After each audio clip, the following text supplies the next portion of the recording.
So people will argue about politics all day. But when it comes to sitting down and actually having a real conversation, that is something that sometimes never happens. But today we're going to be doing something different. So the two individuals I'm about to bring up, we have these types of conversations all the time, and we just wanted to let you guys in on it. Now, I met the both of them on a campaign a couple of years ago, and one thing that I really appreciate about the both of them is they have a wealth of knowledge in this space.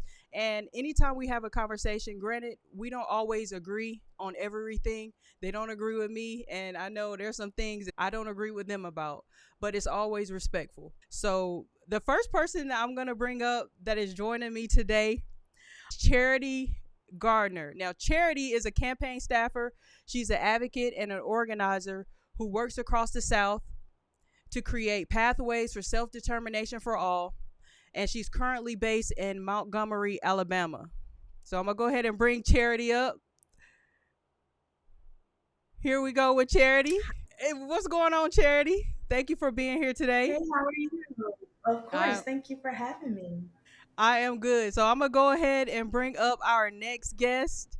We have Brittany Ham. She is a community organizer, a strategist who advocates for everyday people and stronger communities. So let me go ahead and bring Brittany up. Here we are. Yeah. Thank y'all for joining me. I really appreciate y'all time. I know y'all are busy doing stuff, so I appreciate y'all stopping by having a conversation with me. We thought it was important to have this conversation about why politics matter. So the first question that I have for the both of them today is, why do you think it's important for people to have conversations about politics, especially today in this climate that we're in? It's important because I feel like politics affect our everyday life. So if you're not having those conversations, there's no way you're understanding what's going on.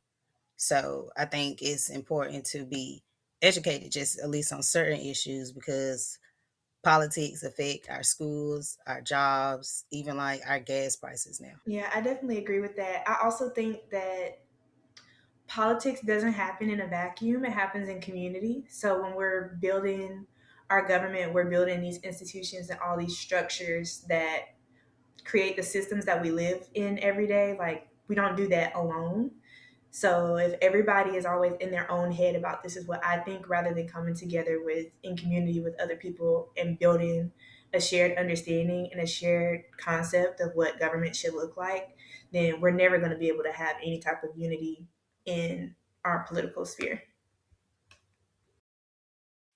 I agree. Now, what I want to ask y'all with that is, what is that experience like when y'all are having conversations every day in a community? So I think I remember like my first campaign, knocking doors. You will never forget the feeling of people like not answering the door for you, people hanging up the phone on you. I got some really interesting texts back, people slamming the door on you, all those things, because a lot of people have been taught that there's just certain conversations that you don't have in mixed company. And we really only talk about certain things when certain people are around. I think now it's gotten even worse just with the rise of like partially the pandemic and then also partially the internet, where like things get really contentious really quickly. So conversations about politics are more, we're not talking about that with anybody outside of the house, and some things we don't want to talk about with anybody else at all, because what if I get canceled, or what if somebody disagrees with me and now I get some type of pushback. So it's really turned off almost in certain ways. Yeah, I agree. Because I feel like even when I was on the campaign, people would literally look out, peeking out the blinds. Yeah, no, I'm not even getting ready to answer that. Or if they did have a conversation, a lot of people just didn't know what was going on. A lot of the times it was the first interaction that they had with the people running, the officials. It was at their first interaction, though they were surprised to see them even knocking on doors, because that's not something that they usually do. What you think about that, Brittany?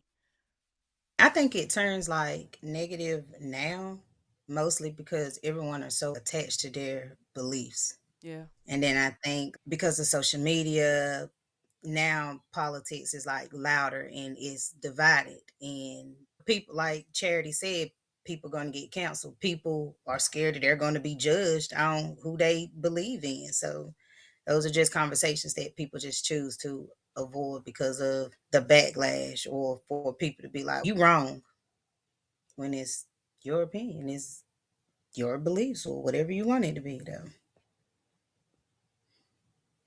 I don't think we're in a space right now, especially in this climate, where you can, like you said, voice your opinion, because people are just so afraid of the backlash, especially social media. Like, they're willing to go the extra mile if they don't agree with you, whether that be contacting. I've seen when people are contacting people's places of business and trying to get them fired just because they have a difference of an opinion. Is freedom of speech really a thing?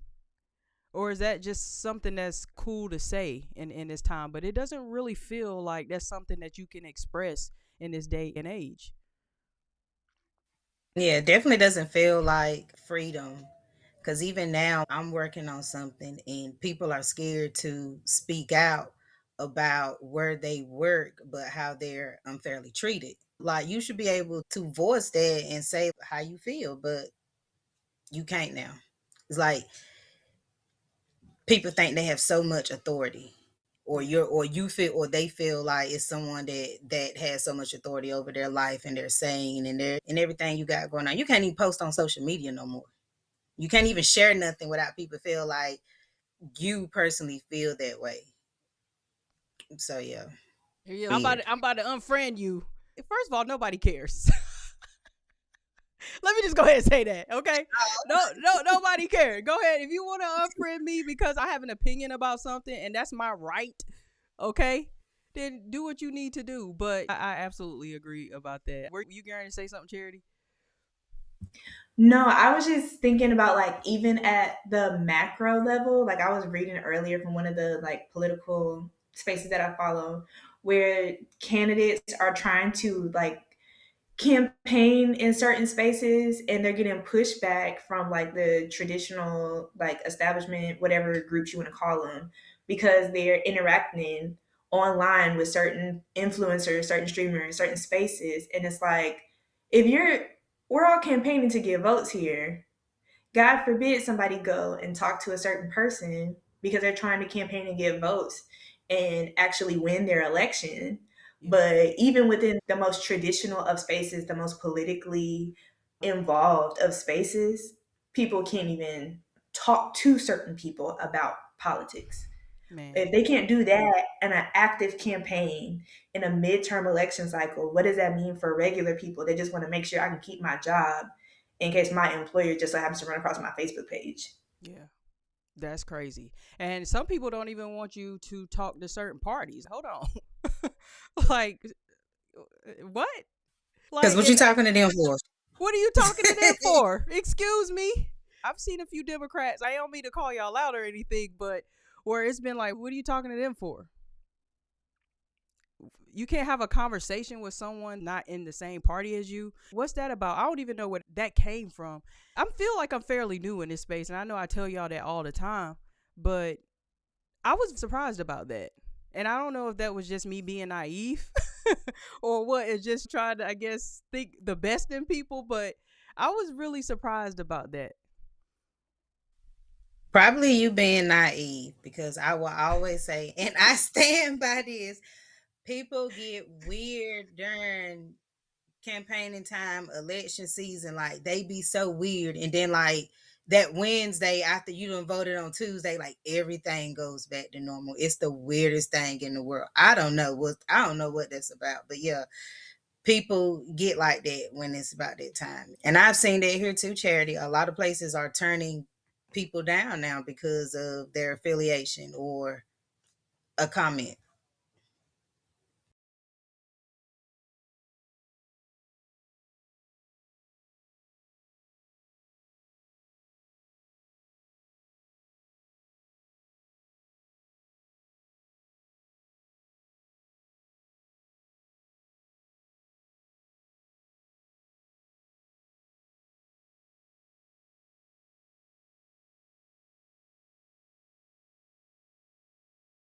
You're right, Brittany. I'm so sorry because I thought I was saying something, but my phone was going off. It was muted.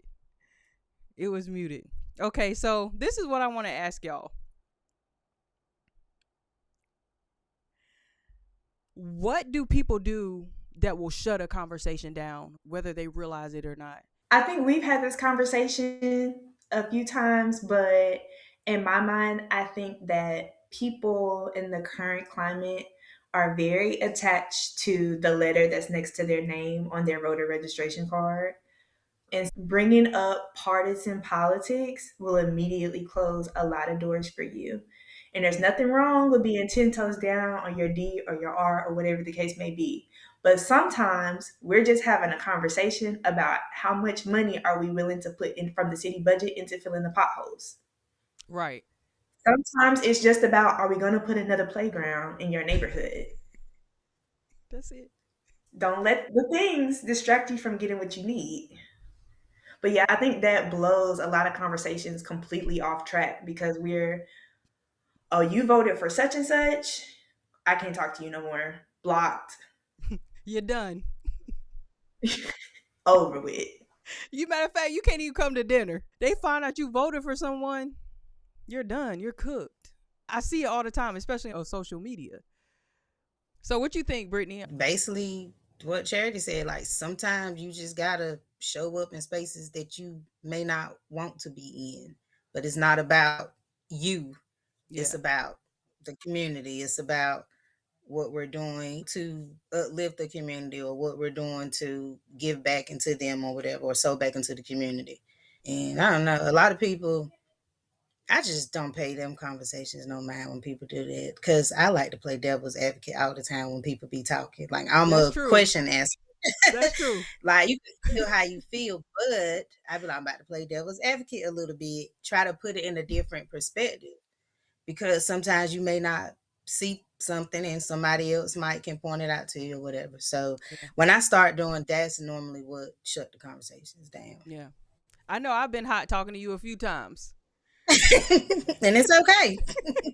I'm like, man, what is I have pretty strong beliefs in certain things, as y'all know, but we won't get into all of that today. But not today. Not today. But when y'all start asking me too many questions, I'm like, oh man, here we go. But that was good. So based on all of that, y'all, so what do y'all think an actual good conversation looks like? Because the people need to know. They need to know what it looks like. Because we have a lot of respectful conversations all the time. And like I said, sometimes I do get hot.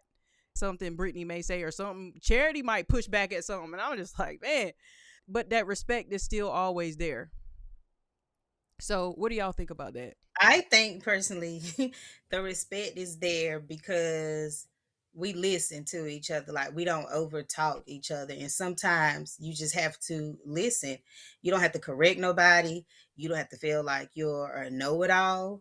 And then somebody gonna eventually ask a question and then somebody's gonna come back with an answer or whatever. So I feel like because we respect each other and we don't do that. Like it's not an arguing type of thing, or it's not a were you wrong.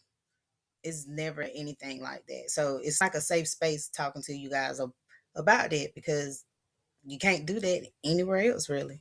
We've all worked together.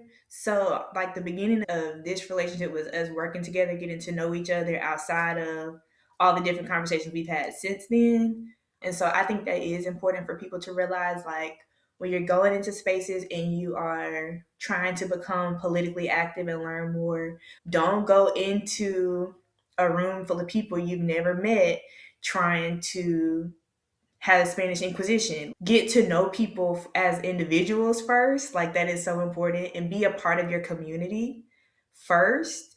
And that will give you so much more leeway into actually moving the needle and changing minds and pushing opinions and pushing boundaries.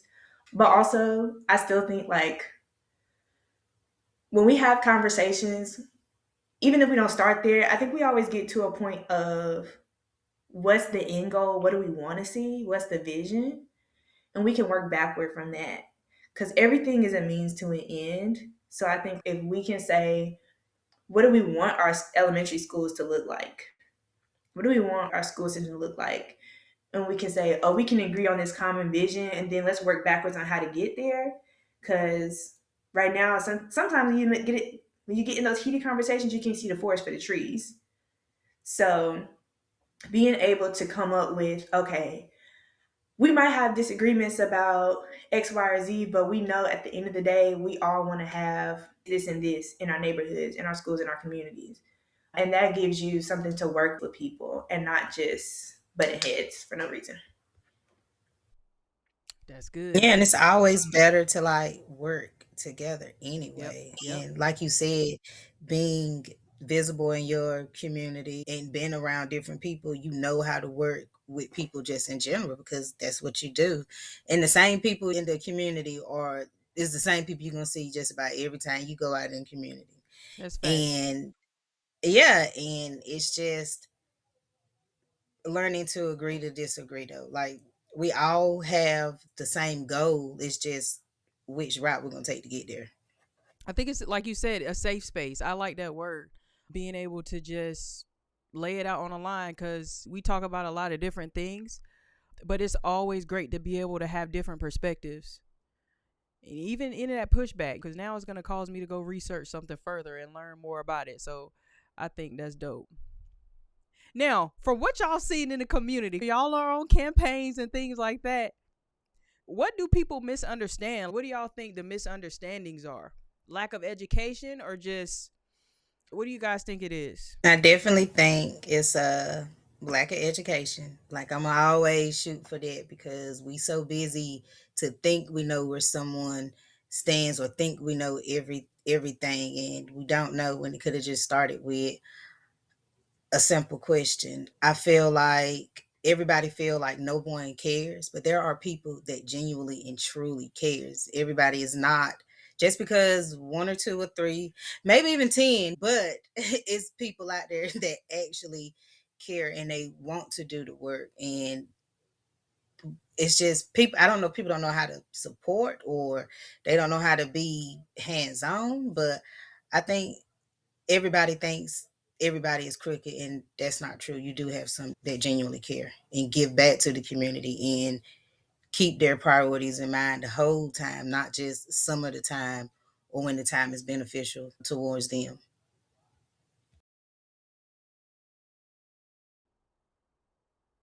I'm gonna go a slightly different route, but it's the same thing. But part of the reason why people are not educated is because a lot of people are letting certain entities choose their values and beliefs and stances for them. So I don't have to do the work to figure out what do I believe about X, Y, and Z because this group or this entity, this institution, whoever has told me what I should think about whatever these issues are. So why should I go do my own research, do my own work when the people said this is wrong, this is right, and I'm gonna take that, whatever they give me. So what you're saying is that people not using the mind that God has given them. That's sound like what you're saying, but in a Because nice why would way. they? In That'd a be nice too way, easy. because they not using the mind. The most powerful thing that God gave them for free is what you're saying. But I did do the research because I Googled it. You Googled it. No, you didn't read no I policy. Googled it and it gave me the AI answer, the two sentences right at No, the top. no, no The way. two No sentences at the way. top. Absolutely not. And then on top of that, people just don't read. And I've been there too. I can't act like I've arrived. I just started reading stuff. You know what I'm saying? So people don't read the policy, so they just going off of what they see on the news. And a lot of the times you need to fact check a lot of those things. Unless you're watching from the ground up. Unless excuse me. Unless you're watching from the ground up and see, because everything is The hey information from the is horse's accurate. mouth, from the horse's Hey, mouth. Okay, whether it's from the candidate or whether it's from the bills or the laws itself. You understand? But that's a whole nother Can I ask conversation. y'all People, something? huh? Go ahead. Can I ask y'all something? So, how we talked about how people aren't like educated. What made you all, or can you remember the first time you was like, huh? something ain't adding up. And then you did your research and was like, you know what? People been lying for a Now, long why would you time. ask that? I'm just curious. Because I can say I believed a lot of stuff that my grandma said. I could talk about it now, but I believed it. You know what I'm saying? But that's just how we grow Don't up. let So me I was just do this. wondering. You done started it now. I was just wondering. Did I knew they were lying? You want me to tell you the truth? I'm just curious. Like, what made y'all say, you know what? I'm gonna do my own research. For me, it was in 2000. When were we in the pandemic? 2020. Now, mind you, I wasn't March. living. Yeah, I wasn't even living in North Carolina. Okay, but for some reason, it was just on me, like on my heart. I really truly believe God put it on me, like seriously, because like I said, I'm slam across in California. Okay, what is North Carolina on my mind for? And then what is North Carolina education system on my mind for? So I'm going and doing my research. I go get a little piece of paper. I pull up, hey, North Carolina education system. The first thing I see is the Leandro case. I'm like, okay, what in the world going on with that? So I go and I read. And then the next thing I see pull up is the NC, the North Carolina Department of Public Instruction website. So I'm up there Googling and reading and researching, looking at the numbers. And I said, somebody lying, man. That's What did how you I felt see? in the moment. What did I see? First of all, in that moment, I was like, okay, so why wouldn't y'all want to fund? But this was before I started reading, too, like really getting into it. Because at that point, I wasn't looking at things from both sides. Because I was like, why wouldn't y'all want to get the kids the money? You know what I'm saying? What's so hard about giving the kids the money? But then I started to read, and I can see why Republicans feel the way that they feel. And I can see why Democrats feel the way that they feel. Now, the fact that this has been going on since the 90s, it's just a lot of stuff I don't understand. It's a lot of back and forth, I believe, between both parties. I feel like both parties are responsible. And if you listen to one or the other, they're going to blame each other for it. The Democrats are going to blame the Republicans. That's all they do. That's all you see on social media. They still talking about Leandro on the page right now. How the Republicans aren't funding it. Okay? But then you had a conversation with me about what happens on, I guess, in the district level, which I'm still trying to understand how funding works. So that's where I'm going to end what I'm getting ready to say. I felt like everybody was lying because I believe it's on all of them and not just on one party. So you're Yeah. still doing research on it now. I'm still doing research. It's still heavy on your heart and stuff. It's still right? heavy. I don't know why I was yelling just now, but I just So started to does that yell mean that- and I'm sweating. But will you be open to like run for school board since you said that's heavy and passionate on your heart? Are you on it today? You You are you really are- something. Now, why would you do that? I'm just asking. Now, you want me to make that announcement to the people this early in the No, game?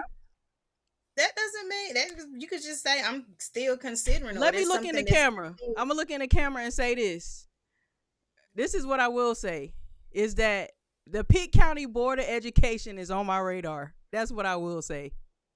It is on my radar, and they are especially on my radar with a lot of things that just happened recently. So they're absolutely on my radar. District 5 for sure. So is on my radar. But I'll say that. That's what I will say. Charity, what made you say, okay, something ain't adding up? They math ain't mathing. I have two answers. The first one, I think we all have the elders in our family, especially the older ones, and they just be saying stuff. And my grandmama, I love that lady so much and I miss her so much. I remember old people used to just say such and such was black, knowing good and well, yes, there was a lot of people in history that were black and their contributions to society were erased. And also, grandmama, that man was not black. And I remember my grandma worked for Sears. And she was like, yeah, you remember Sears and Roebuck? Roebuck was a black man. That's why they took his name off of it. Now, you can go on the internet. You can Obviously, the sources say Roebuck was not in fact a black man, but they swear it. Anytime something shady happened, he was black. That's why they got rid of him. But no, we're gonna come back to the education conversation. I think that has to be a further thing because I'm very much in my pattern recognition era right now. And when you're looking at the states across the South, the education thing is baffling. So we've had this conversation, but for me, also the pandemic in 2021 was when the ARPA funds were ARPA was passed and those funds were released to states and to local districts. I was working at a place doing education advocacy at the time. I had just started there, and it was like this casual conversation about we need to look into that, see what's going on with that. And it ended up becoming one of the biggest projects I've ever worked on. But essentially, Alabama at the time was ranked 52nd across the board, last across the board in metrics for education outcomes. And we're getting $3 billion for the schools. And there is so much freedom on how those funds can be spent. Very little restriction. And so we're like, what are we going to do? We can do all of these very interesting, innovative things. We can do all of this stuff for the students. And those funds are meant to help the students catch up from all of the learning that they missed going virtual, going remote during the pandemic. Now, saying this to say, Alabama has recovered much quickly compared to other states after the pandemic. Now, most of that is because A, we weren't shut down as long because y'all know we it was not about that lockdown thing. And also, we were already at the bottom. So the states that weren't doing as bad that dropped, we didn't have that much to go to recover. But when you look at how they spent that money, like I tracked that money over years, how they were spending that money, how quickly they're spending that money. Some of the districts didn't even spend all the money that were given to them. Then you have just, oh, we just gave our teachers bonuses, which like pay the teachers and also, but did we get the kids caught back up? And can we say what we did? And then working at an organization that has been pushing for school funding reform since the 90s. And so now we're bringing that conversation back up with $3 billion. Alabama only, like at the time, our state budget for education was only like $8 or $9 billion. That's a third. And all of that, and 8 or 9 billion split across all these different organizations. So really only $3 billion of that was going to K-12. You got $3 billion coming that you could do anything with. You could wave a magic wand over your school right now and do anything. We're gonna give the teachers a bonus.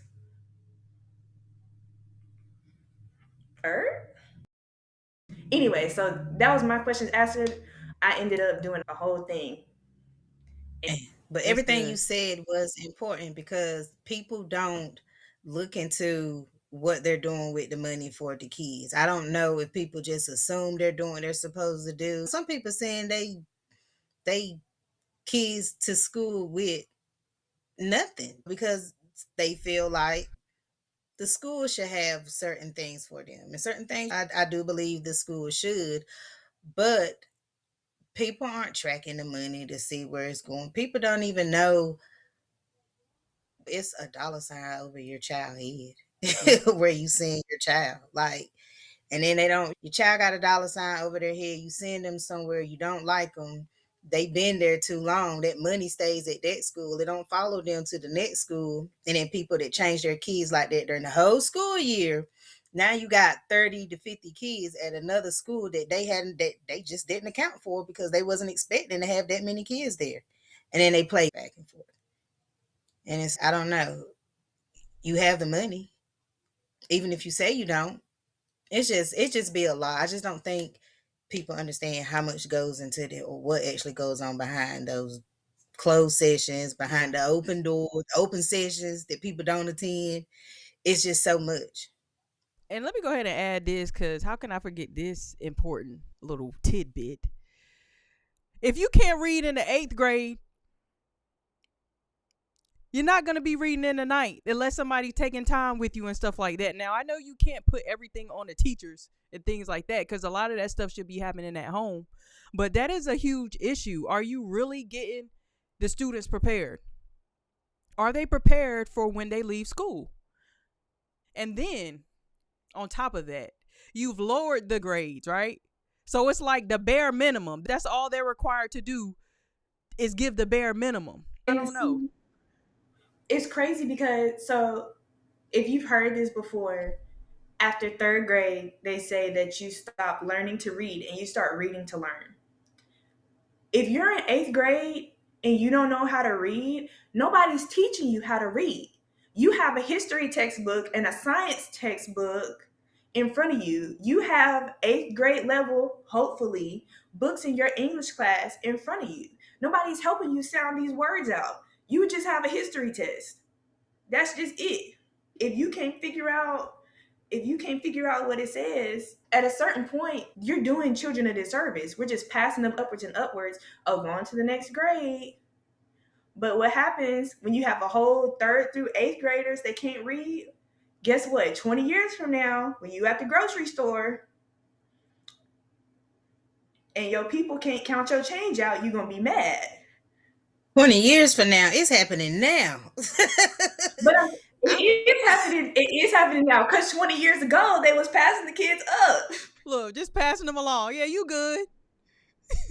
Them kids that everybody used to joke on in school because we had to popcorn read out loud. Them people are functioning in society right now. That's crazy.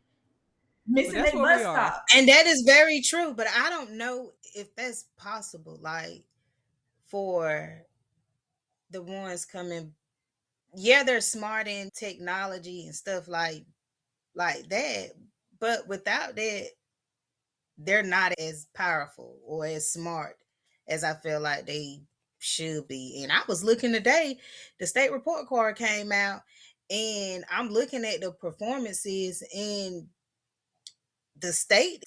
We're terrible as a whole. Over 40%, I believe. It's sad.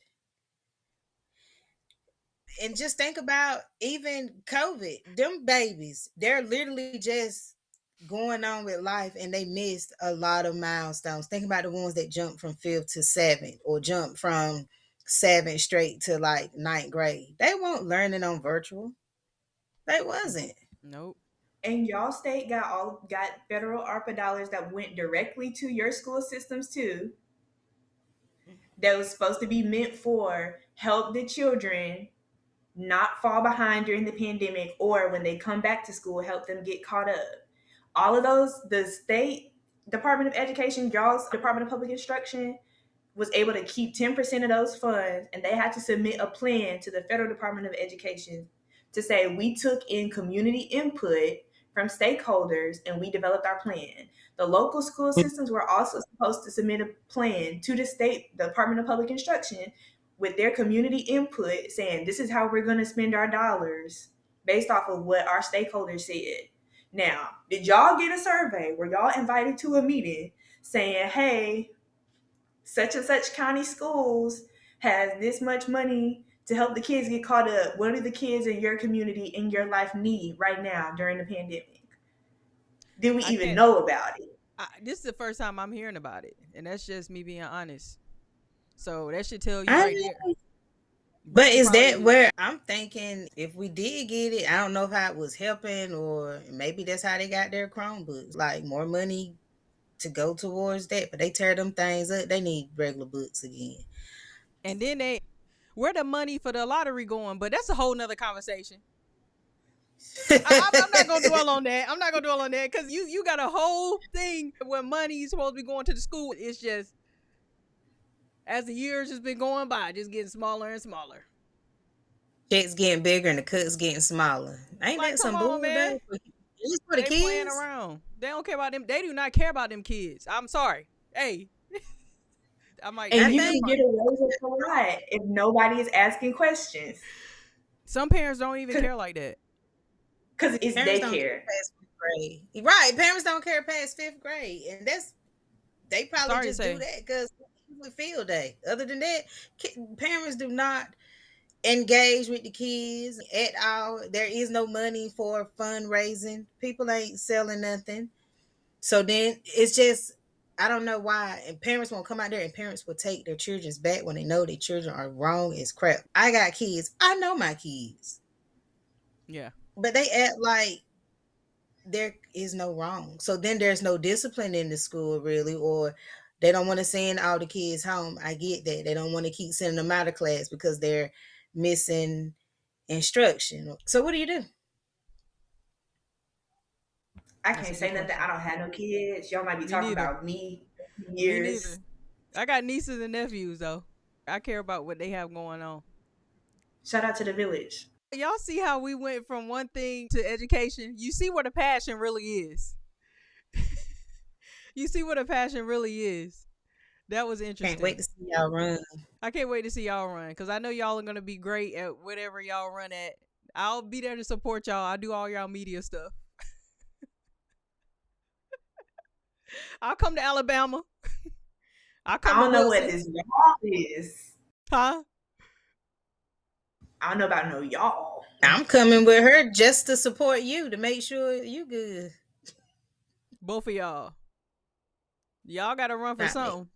We really only have a couple of questions, really, that I had after this, unless you guys want to touch on something else before we touch on those last few questions.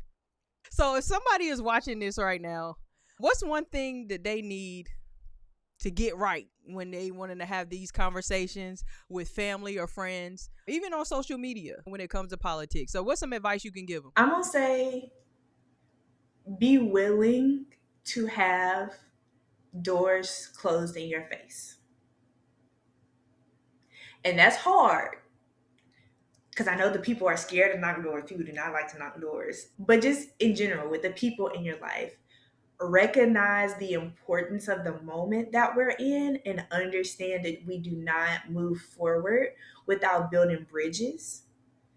So, in the process of building bridges, everybody is not going to be an immediate yes. Everybody's not going to go with you the first time. Everybody's not going to go with you at all.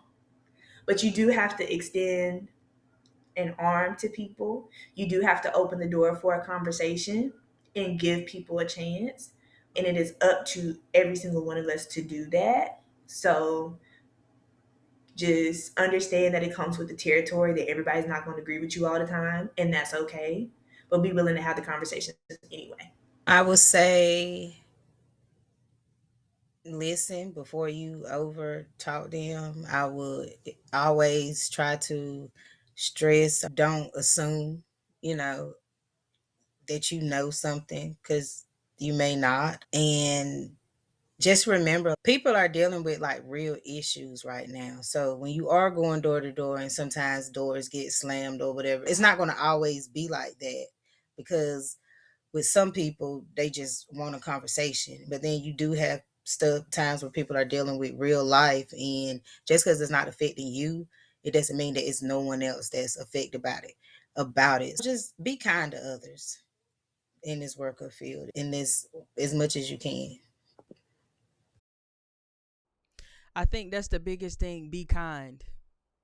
I think that's probably the biggest thing we can leave with. Even though we don't agree, we can still be respectful and we can still be kind to one another. And if we don't agree, look, we can just agree to disagree and go our separate ways. But I appreciate both of you for your time tonight, just coming up here on y'all are my first guests of the year. I appreciate the both of you guys seriously for your time tonight and just sharing your wisdom with the people and just your perspective tonight. Y'all got anything else you want to say, or that's it? Thank you to Rashana for having us and for allowing our offline group chat conversations to have a little bit of light. And also just shout out to you and all of the work you're doing. Shout out to Brittany. Appreciate it. And all her woke conversations and all of the work that you're doing. It's important right now. So let me ask y'all, how can the people find y'all if they need a campaign manager? Hey, let me go ahead and tell y'all that both of these people right here know how to run a successful campaign. So if you want to win, you might want to get with these guys right here. I'm just telling y'all right now.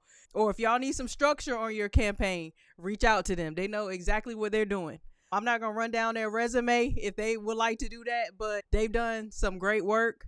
If y'all have some information y'all would like to share with the people, if they would like to contact you guys or reach out to you for anything regarding campaign management, consulting, or anything of that nature. Brittany, go ahead and drop your info.